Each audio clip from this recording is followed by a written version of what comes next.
فاسق اور گنہگاروں کی پیروی، مجرموں کی پیروی۔ مطلب کیا؟ آج جو تم ڈیمیج پینٹ پہن رہے ہو، یہ کسی شریف کا طریقہ ہے؟ کسی شریف نے کبھی ڈیمیج پینٹ پہنی ہے؟ پھٹی ہوئی پینٹ کس نے پہنا؟ دکان نچنیوں نے پہنا۔ وہ فاسق نہیں ہے؟ وہ فاسق نہیں ہے؟ بتائیں تو صحیح۔ یہ فاسقوں کی پیروی کا انجام ہے۔ ہم فاسقوں کی پیروی شادیوں میں دیکھ لیجئے، جو دیندار بننے کے ٹھیکیدار بنے ہوئے ان کے گھروں میں بھی ڈی جے بج رہا ہے۔ دینداری کس چیز کا؟ صرف مسجد کے متولی ہونا ہی دینداری نہیں ہے۔ ابو جہل کعبے کا متولی بنا بیٹھا تھا، قدرت نے کیا انجام دکھایا؟ متولی ہونا کوئی چیز نہیں ہے، دیندار ہونا بڑی چیز ہے۔ ہاں، دیندار ہونا بڑی چیز ہے۔ ہم نے داڑیاں رکھ لی اچھی، ٹوپیاں اچھی پہن لی، داڑھی کے تراش خراش اچھے ہو گئے، باتیں ہماری ولیوں جیسی ہو گئی، لیکن ہمارے گھروں میں شادی کے موقع پہ ڈھول برابر بج رہا ہے۔ کہا مولانا عورتیں نہیں مانتی۔ میں نے کہا اچھا، سالن میں نمک زیادہ ہونے پہ جس کو 2 تماچے مار سکتا ہے، حرام کام کرنے پہ اس کو ڈانٹ بھی نہیں سکتا؟ اپنے نفس کے لیے مار تک سکتے ہو اور اللہ کی خوشی کے لیے ان کو گناہ سے روک نہیں سکتے؟ غور کیجئے، توجہ، پتا چلا کہ ہم خود ہی دین کی اہمیت سے ناواقف ہیں اور ہم خود ہی فاسقوں کی پیروی پہ راضی ہیں۔ اللہ کے بندو، انہوں نے کہا ہم فاسقوں کی پیروی کرتے تھے، کیا ہوا؟ کہا یہ تباہ کر دیے گئے، برباد کر۔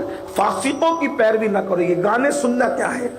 وہ گانے جو فحش گانے ہیں، وہ گانے جو انسان کو غلط راستے پہ لے جاتے ہیں، سارے گانے حرام ہیں اور یہ فاسقوں کا طریقہ ہے۔ اسی طریقے سے اور بھی چیزیں، بد نظریاں، بد نگاہیاں، یہ سب آپ دیکھ لیجئے۔ اللہ کی پناہ، کس کس گناہ کا تذکرہ کیا جائے؟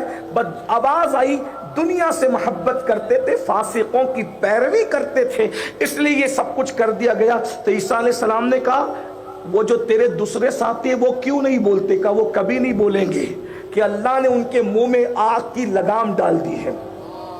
دنیا کی محبت اور فاسقوں کی پیروی کی وجہ سے ان کے منہ میں آگ کی لگام ڈال دی گئی ہے۔ ہاں ہاں، داڑیاں منڈانے والوں یہ بھی فاسقوں کی پیروی ہے، شراب پینے والوں یہ بھی فاسقوں کی پیروی ہے، اور اللہ اکبر، پکنک کے نام پر زنا کے اڈوں کو آباد کرنے والوں یہ بھی فاسقوں کی پیروی ہے۔ وہ مردہ کہہ رہا ہے حضرت عیسیٰ علیہ السلام کی گزارش پر، میرے ساتھی جو اوندے منہ پڑے ہیں مر کے، وہ کبھی نہیں بولیں گے کیونکہ ان کے منہ میں آگ کی لگام ڈال دی گئی ہے۔ تو فرمایا تو کیوں بول رہا ہے؟ کہا میں ان میں سے نہیں تھا، میں تو ان سے ملنے آیا تھا، ان پاپیوں سے ملنے آنے کی وجہ سے میں بھی عذاب کا شکار ہو گیا اور میں جہنم کے کنارے پہ لٹکایا گیا ہوں کہ میں مجرموں سے ملنے کیوں آیا تھا، میں نے مجرموں سے دوستی کیوں کی تھی، میں نے گنہگاروں سے دوستی کیوں کی تھی، اس بنیاد پر مجھے بھی مار ڈالا گیا، لیکن میں جہنم کے کنارے پہ لٹکا ہوا ہوں اور مجھے بولنے کی اجازت ہے کیونکہ میں ان میں سے نہیں لیکن میں انہی میں سے ہو گیا ہوں۔ تو کہا اس لیے میں بول رہا ہوں اور مجھے نہیں پتا کہ جہنم کے کنارے پہ جو میں لٹکا ہوا ہوں تو مجھے نجات ملے گی کہ نہیں ملے گی۔ اللہ اکبر، میرے آقا صلی اللہ علیہ وآلہ وسلم کے دیوانوں، یہ ہے ان لوگوں کا انجام جو دنیا سے محبت کرتے تھے، جو دنیا سے پیار کرتے تھے۔ میرے بھائی، اب میں اپنی گفتگو سمیٹتے ہوئے کہتا ہوں، خدا کے لیے دنیا میں رہو لیکن اللہ کے بندو آخرت کی کچھ تیاری کر لو۔ وہ میدان محشر جس میں آگ کی زمین پہ کھڑے ہونا ہے، وہ میدان محشر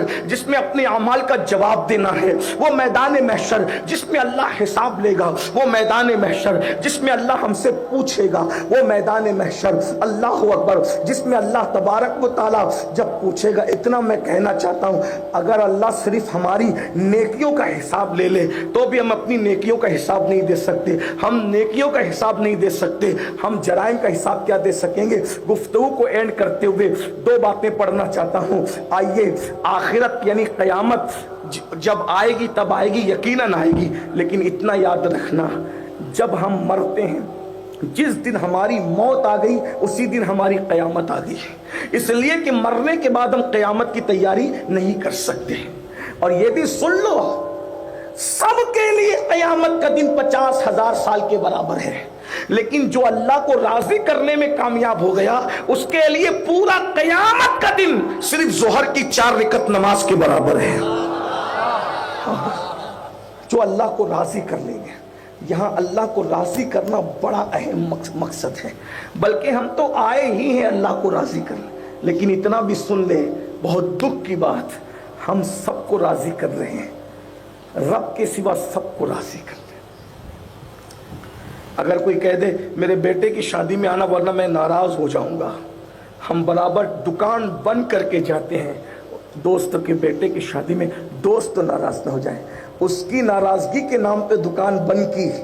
کیا کبھی اللہ کی ناراضگی کے نام پہ بھی دکان بند کی کیا؟ اگر میں مسجد نہیں جاؤں گا دکان بند کے تو میرا اللہ ناراض ہو جائے, بتائیے نا. دھوکے باز انسانوں سے دل لگانے والوں, اپنے جیسے مجبور انسان جو ہمارے جنازوں میں بھی نہیں آئیں گے, ایسے مکار انسانوں کی رضا کا خیال کرنے والوں, اور وفا جس نے پیدا کی ہے اس رب کا خیال نہیں کرتے, اس کی رضا کا خیال نہیں کرتے. کتنے نادان ہیں ہم سے بڑا نادان بیوقوف کون ہوگا؟ ہم سے بڑا احمق کون ہوگا؟ السلام علیکم ناظرین, اسی طرح کے اسلامک ویڈیو دیکھنے اور سننے کے لیے ہمارے چینل کو سبسکرائب کریں. جزاک اللہ خیرن جزا. السلام علیکم ورحمۃ اللہ وبرکاتہ.